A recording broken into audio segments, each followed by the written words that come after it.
The shift had been quiet for 6 hours straight, which was either a good thing or a boring thing depending on who you asked. Commander Bill Garrett was firmly in the boring camp. He had been sitting in the same chair for most of those 6 hours, working through patrol reports that all said the same thing in slightly different words. Nothing out there, sector clear, moving on. He was on his third coffee, which was one more than he usually allowed himself during a single shift, but the reports were not exactly keeping him sharp on their own. The bridge around him hummed with the usual low-level noise of a working patrol vessel. Consoles flickering. The distant vibration of the engine somewhere below. Officers talking in the quiet, efficient way that people talk when nothing is happening and they want to keep it that way. It was the sound of routine, and Bill had spent enough years in deep space to find it genuinely comfortable. His sensor officer, Davis, was in the middle of explaining something about a minor calibration issue with the long-range array. Davis was always in the middle of explaining something. He was the kind of officer who treated silence as a problem to be solved, which made him occasionally exhausting and consistently useful. Bill was only half listening, which Davis probably knew and did not take personally. Then Davis stopped talking. Not paused. Not trailed off to check something. Just stopped. Right in the middle of a sentence, the way a recording cuts out. Complete silence where there had just been words. Bill looked up from his report. Davis was staring at his screen. Both hands flat on the console. Not moving. What? Bill said. Davis did not answer. He just raised one hand and pointed at his display, the way you point at something when you genuinely do not have words for it yet. Bill stood up and walked over. He looked at the sensor display and for a moment his brain did what brains sometimes do when they receive information that does not fit into any existing category. It simply refused to process it. He saw the data. He understood individually what each number and reading meant. But the picture they were forming together made no sense, and so his mind just kind of stood there at the edge of it, not going in. The sector had been empty 30 seconds ago. He knew that because he had glanced at the main display while reaching for his coffee and noted the same clean, empty readout he had been looking at for 6 hours. Nothing out there. Standard deep space. Vacuum and starlight and the occasional piece of drifting rock. Now there was a ship. Not appearing. Not arriving. Not dropping out of any kind of travel that his experience or training gave him a word for. It was simply there, the way a piece of furniture is there when you walk into a room, as if it had always been there and you had simply failed to notice it until now. Except that was impossible because Davis's board had been clean 30 seconds ago and Bill had seen it with his own eyes. The ship was enormous. That was the first thing that fully landed in his brain. Not large in the way that Imperial dreadnoughts were large. Impressive, carefully designed to communicate power and scale. Large in a way that was almost difficult to hold in your head as a single object. It sat in the sector like a mountain sits in a landscape, the kind of thing your eye wants to read as background rather than foreground because the brain does not naturally categorize something that big as a vehicle. It was dark. Nearly black, with a surface that did not reflect the surrounding starlight the way any material he knew of would. It was perfectly still. No engine glow. No running lights. No visible energy signatures coming off it at all. And it had blocked the light from the nearest star. He could see the edge of the shadow it cast on the sensor map. The star was still there. The ship was just in the way. Bill became aware that the bridge had gone completely silent. He had not noticed the moment it happened, but at some point in the last few seconds every conversation had stopped, every officer had turned toward the main display, and nobody was doing anything except looking. He straightened up slowly. Picked his next words carefully. "Is this a sensor error?" he asked. He kept his voice neutral. "Come." The voice of a commander who is gathering information and not yet reacting. Davis shook his head once without looking away from his screen. "I've already checked. 3 separate arrays. All returning the same data." He pulled up a side panel. "It's real, sir." "Transition signature?" "None." "Approach vector?" Davis hesitated for just a second. "There isn't one." Bill looked at the display again. A ship that size, appearing in a sector his team had been actively monitoring, with no approach, no energy discharge, no transition flash of any kind. Every method of faster-than-light travel that the Empire knew of, and they knew of quite a few, produced some kind of detectable event on exit. A gravity ripple, an energy spike, a brief sensor blur. Something. Even the most advanced Imperial stealth ships left a footprint when they dropped out of travel. This ship had left nothing. It had produced no signal, no disturbance, no indication of any kind that it had come from somewhere else. It had just decided to exist in that spot, and that was apparently all it had needed to do. Bill looked at it for another few seconds. Then he said the only thing that honestly fit the situation. That's not possible. Nobody on the bridge argued with him. Not because they were being polite. Because not one of them, in all their combined years of service, had a single thing to offer that would make it more possible than it already wasn't. Davis quietly reached over and turned the long-range sensors to maximum. The readings came back exactly the same.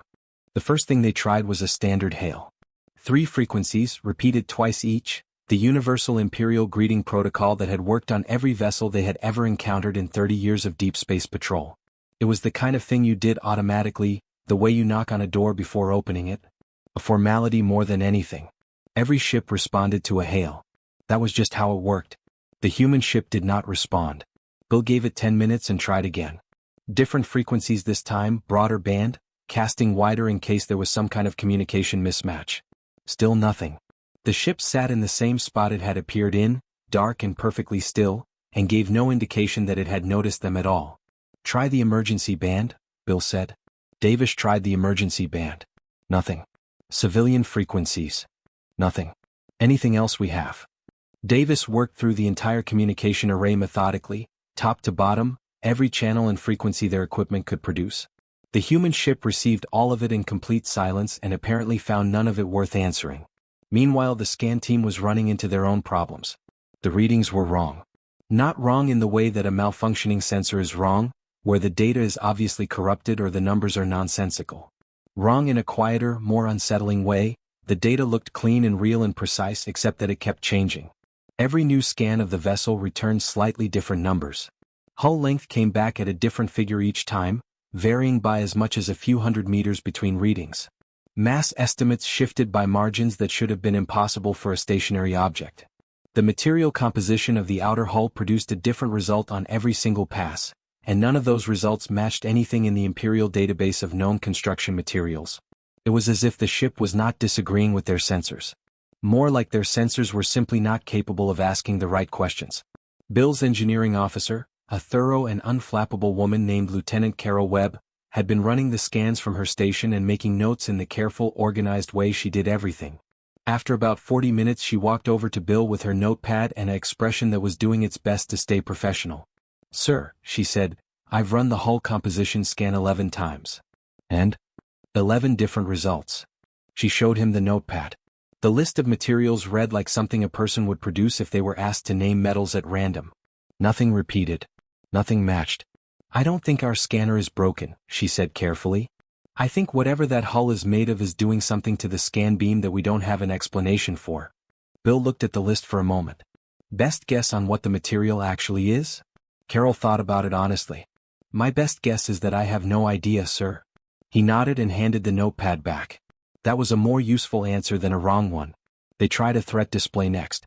This was standard procedure for an unresponsive vessel. Power up your weapon systems to a visible charge level, not firing, just making it clear that you were capable of it and paying attention. Every ship in the galaxy responded to a threat display in some way. Either they powered up in return, or they hailed immediately, or they moved. Something. A threat display was hard to ignore because ignoring it was its own kind of message and most captains were not comfortable sending that message. The human ship ignored it. Not in an aggressive way. Not in a challenging way.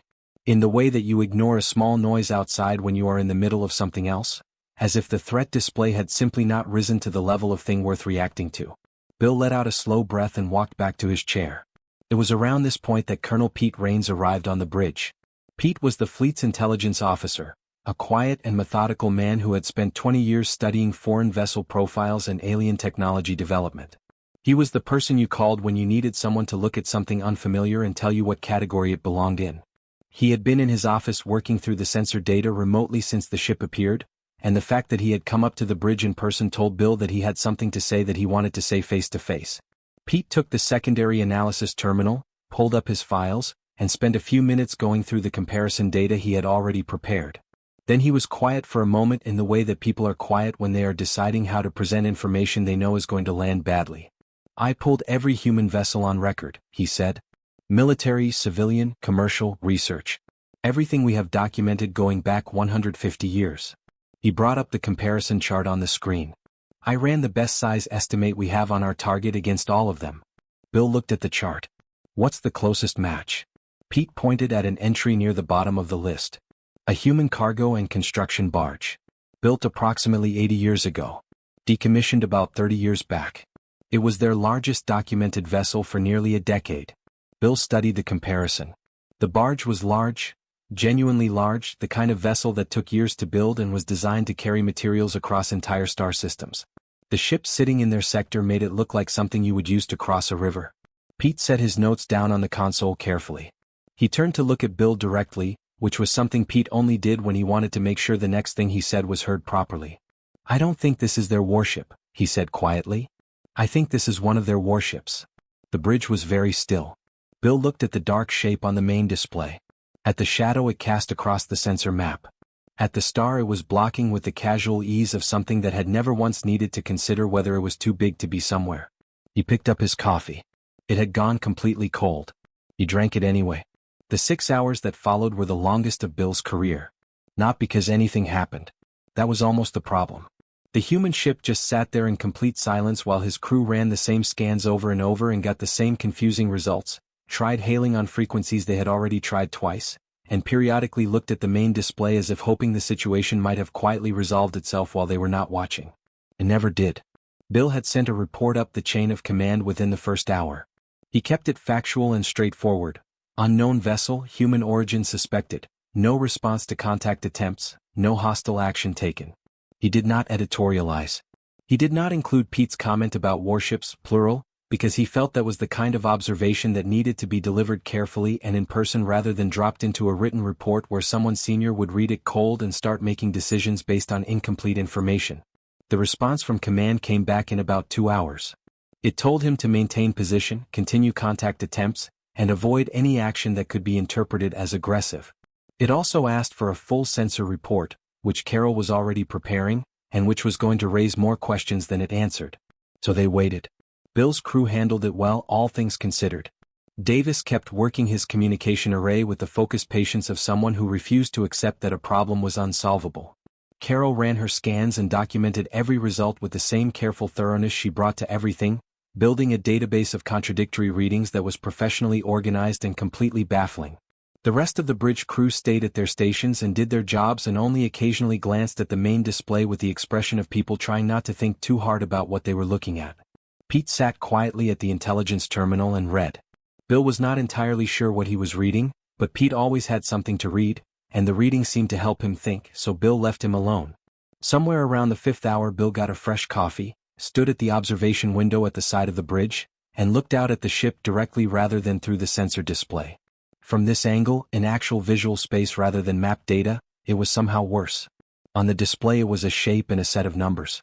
Through the window it was a thing that existed in the same physical reality he existed in, hanging in the dark with the absolute stillness of something that had nowhere else it needed to be. He stood there for a while and drank his coffee and thought about nothing useful. Then Davis said, "Sir." And his voice had a different quality to it than it had carried for the last 6 hours. Bill turned around. The communication board was lit up. Incoming signal. Human frequency band, not one they had tried, one that the human ship had chosen on its own.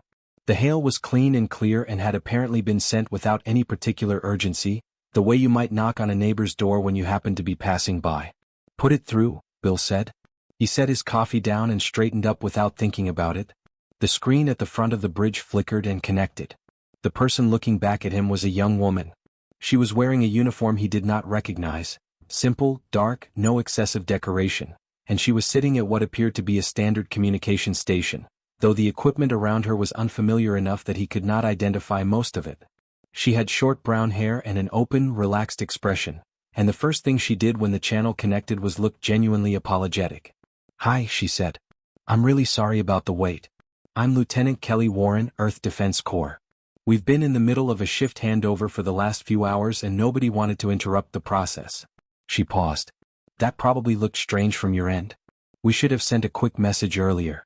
That's on us." Bill stared at her for just a moment. She was apologizing for the delay. 6 hours of silence from a vessel the size of a small geographic feature, and she was apologizing for the delay the way you apologize for being a few minutes late to a meeting. He gathered himself.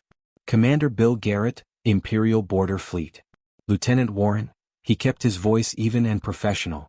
"Can you tell me how your vessel arrived in this sector without producing any detectable transition signature?" Kelly tilted her head slightly to one side. It was a small movement, the kind someone makes when they are thinking about how to explain something in simple terms. The drive we use doesn't produce a signature on exit, she said. Or on entry actually. No energy discharge, no gravity ripple, nothing your standard sensors would pick up. She said it the way you explain something that is obvious to you but you understand might not be obvious to everyone. That was kind of the whole point when we designed it. A transition signature is basically just a loud announcement of where you are. We decided a long time ago that we would rather not make that announcement. Bill held her gaze. How long have you had that capability? Kelly thought about it for a second. The current version? About 40 years.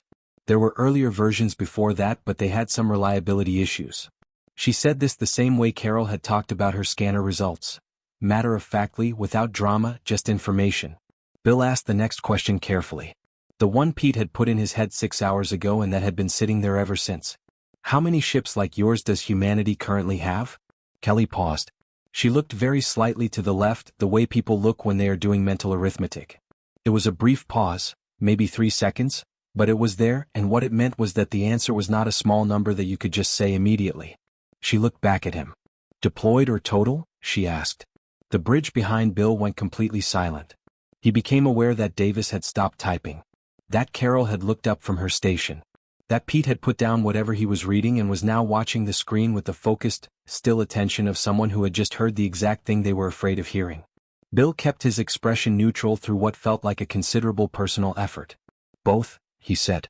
Kelly nodded and reached for something off-screen, completely unbothered, as if this were a perfectly ordinary question with a perfectly ordinary answer. And somehow Bill thought that was the most unsettling part of all. Pete had a system for research. Most people who had worked with him long enough knew about it. He started wide and worked narrow. Pull everything first, read nothing twice, follow the threads that felt wrong before the ones that felt right. It was not a glamorous method and it produced a lot of dead ends, but it also produced results that other people missed because they had gone looking for specific things and walked right past everything else. He started with the incident logs. The Empire kept thorough records.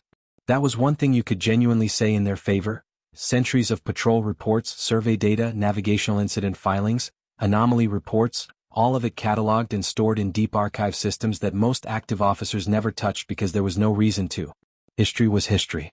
Old patrol logs from 200 years ago had no practical relevance to a border fleet running current operations. Pete pulled them anyway. He started with the sectors bordering human space and worked outward, pulling every filed report that mentioned anything unusual. Sensor anomalies. Navigation interference. Unexplained readings. Contact reports that had been investigated and closed without a confirmed explanation. He was not looking for anything specific yet. He was just reading, the way you read when you want to let the material tell you what matters rather than deciding in advance. The first few files were genuinely nothing. Equipment errors, natural phenomena, the occasional case of a tired officer filing a report about a sensor ghost that turned out to be a dense asteroid cluster just outside their scan range. Standard noise. He moved through them quickly. Then he found the first one. A patrol vessel 190 years ago, reporting a brief navigation interference event lasting approximately 3 hours.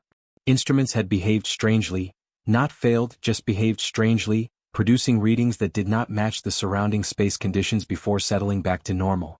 The investigating officer had noted no visible cause and attributed it to a possible uncharted magnetic field. The report had been filed, reviewed, and closed within a week. Nobody had looked at it since. Pete flagged it and kept reading. He found the second one 20 minutes later. Different sector, different year, same basic description. Brief interference. No visible cause. Closed without explanation. Then a third. Then 2 more filed within the same year, on opposite sides of the border region. By the time he reached the 17th incident, he had been reading for 4 hours straight and his coffee had gone cold twice. He sat back in his chair and looked at the list he had built. 17 separate incidents spread across 2 centuries, scattered across different sectors, filed by different officers on different vessels who had never compared notes with each other because there had been no reason to. Individually each one was nothing. A minor anomaly. An equipment hiccup. A tired crew filing a report about something strange that cleared up on its own. Together they were a pattern. The detail that kept appearing, the thread that ran through almost every single report, was the absence of explanation. Not just that the cause was unknown, plenty of deep space phenomena were unknown. It was that in each case the investigating officers had specifically noted that the interference or anomaly had no detectable source. No natural phenomenon in the area that could account for it.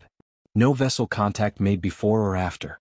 Just a disturbance in an otherwise clean sector that appeared without warning and disappeared just as cleanly.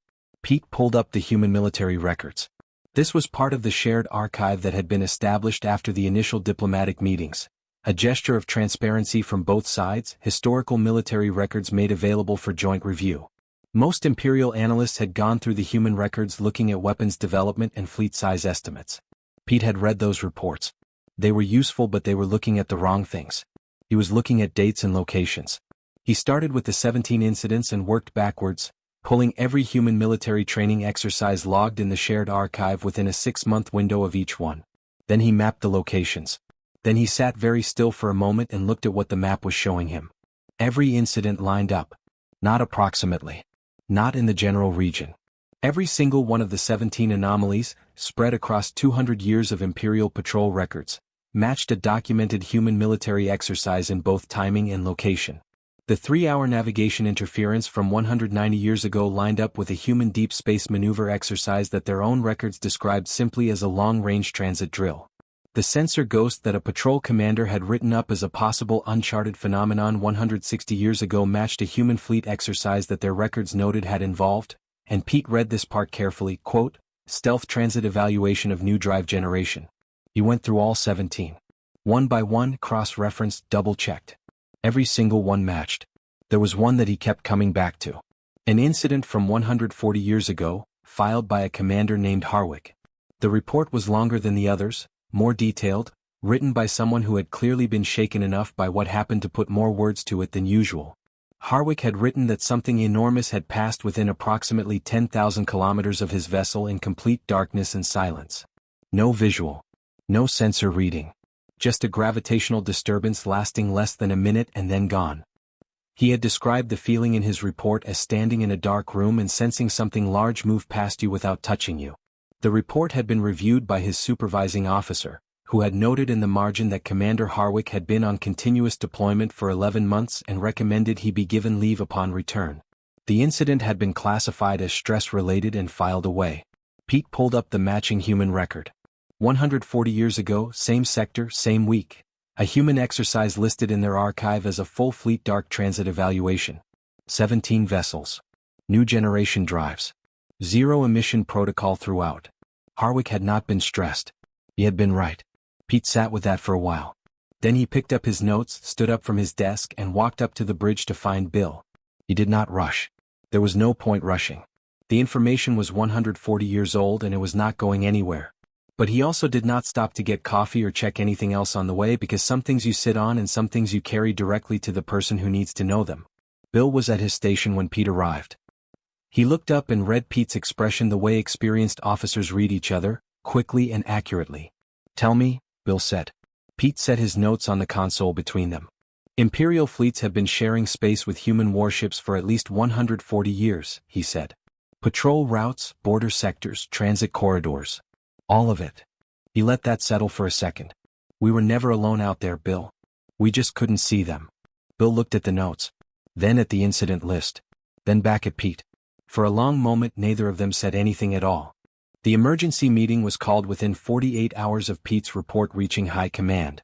That was fast, even by Imperial standards. Normally a summit of this level took weeks to arrange. Venue selection, security protocols, delegation composition, the careful back and forth of diplomatic preparation that both sides used to signal how seriously they were taking things. None of that happened this time. High Command sent a single message to Earth's diplomatic office requesting an immediate face-to-face meeting, and Earth responded within the hour confirming the time and location. No counter-proposals. No requests for agenda clarification. Just, yes, we'll be there. The meeting was held aboard the Imperial Command Station at the edge of the border region. A neutral enough location, close enough to where everything had started that it felt appropriate. The room they used was a large formal chamber with a long table and high ceilings and the kind of lighting that was designed to make everything feel serious. High Commander Admiral Greg Foster had personally chosen the room, which told Bill everything about how Greg was approaching this. Greg was a man who believed that environment shaped conversation, and he had picked a room that was meant to project authority and weight. Bill was present as an observer, standing to the side with Pete and Carol and a handful of other senior officers. They were not participants. They were there because Greg wanted people in the room who had actually seen the ship and talked to Kelly Warren, people who could provide context if the conversation went somewhere unexpected. The Imperial delegation filled one side of the table. 8 people, Greg at the center, flanked by senior military advisors, intelligence officers, and 2 diplomats who had been hastily pulled from other assignments. They had briefing documents in front of them. They had prepared questions. They had, Bill suspected, spent the last 48 hours running through every possible version of this conversation and planning responses to each one. Earth sent one person. Ambassador Tom Briggs arrived exactly on time, which somehow felt like its own kind of statement.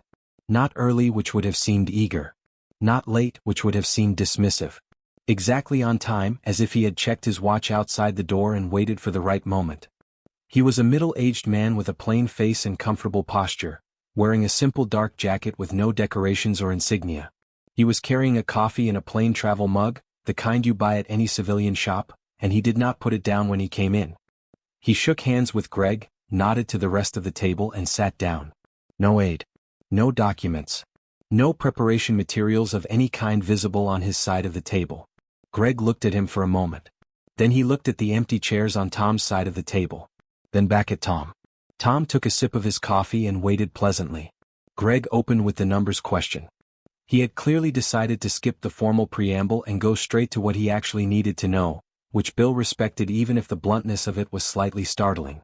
How many ships like the one that appeared in our border sector does humanity currently have? Greg said. He kept his voice level and professional. The voice of a man conducting a meeting, not a man who had spent 2 days not sleeping well. Tom set his mug down on the table with a small quiet sound. Enough, he said. The room was very still. Greg leaned forward slightly. Enough for what, exactly? Tom looked at him directly. Not challenging. Not performing confidence. Just honest, the way someone is honest when they have nothing to hide and no reason to dress anything up. Enough that we never needed to worry, he said. About anyone. For a long time. He paused for just a second. And enough that you never needed to worry about us. Because if humanity had ever wanted a war with the Empire, you would have known about it 140 years ago. Your patrol fleets would not have gone home. Your border stations would not still be standing. He picked his coffee back up. None of that happened. In 140 years of sharing space with your fleets, not one incident. Not one misfire. Not one moment where we made your people feel threatened on purpose. He took a slow sip. We're not here because we're dangerous. We're here because we'd like to be neighbors. Those are 2 very different things, and I think it's worth being clear about which one this is. He set the mug back down and waited.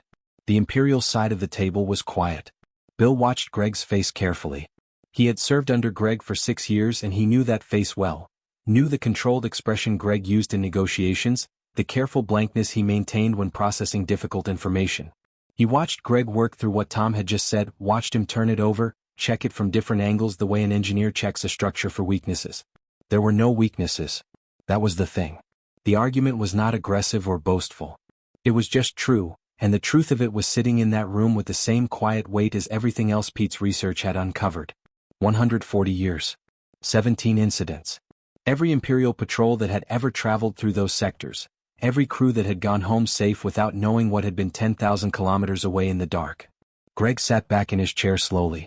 And then he laughed. It was not a loud laugh. Not a performance. It was the small, tired, genuine laugh of a man who has just reached the end of a very long tension and found something almost absurd waiting there. The laugh of someone who had prepared extensively for a threat and discovered that the threat had never existed in the form he had imagined it. The advisors on either side of him looked uncertain. This was not in any version of the conversation they had prepared for. Greg shook his head slightly and looked at Tom with an expression that had moved past calculation into something more straightforward. You have been out there the whole time, he said. It was not quite a question. The whole time, Tom confirmed. Greg was quiet for a moment. And you never said anything. Tom tilted his head slightly. You never asked. And honestly, we figured if we were going to introduce ourselves properly, we should wait until we were ready to do it right. He picked up his coffee. We're ready now. Greg looked at him for a long moment. Then he looked down at all the briefing documents spread across his side of the table. The threat assessments, the strategic analyses, the carefully prepared questions for every possible version of this conversation. He straightened them into a neat pile and pushed them gently to the side. "All right," he said. "Let's start from the beginning." The talks began the next morning. They ran for 3 weeks, and the people who were in that room for all of it said later that it was the most unusual negotiation in Imperial history, not because it was difficult but because it was almost entirely without tension. Tom Briggs arrived every morning exactly on time with his coffee and left every evening without hurry, and by the end of the first week the Imperial delegation had quietly stopped bringing their full briefing documents because they kept not needing them. The agreement they reached was not complicated. Trade. Open transit corridors. Cultural exchange. A framework for communication that both sides could actually use. Simple things. The kind of things you arrange with neighbors. Which was, Tom had said on the very first day, exactly what this was.